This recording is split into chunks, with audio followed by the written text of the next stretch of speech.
அண்ணா RS. Bharathi என்னை பத்தி என்ன சொன்னாருன்னா, 2 ஆண்டுகளுக்கு முன்னாடி சின்ன பையன் அப்படின்னாரு.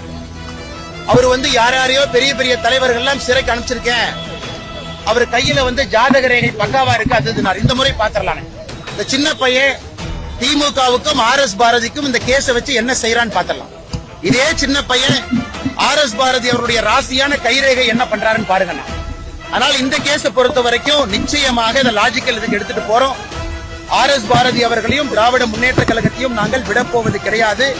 we will take it to the logical end.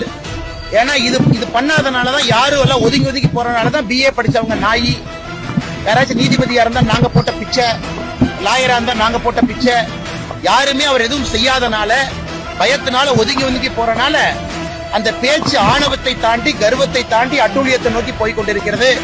அதனால் இந்தியாவிலேயே அது முதலா இருக்கு.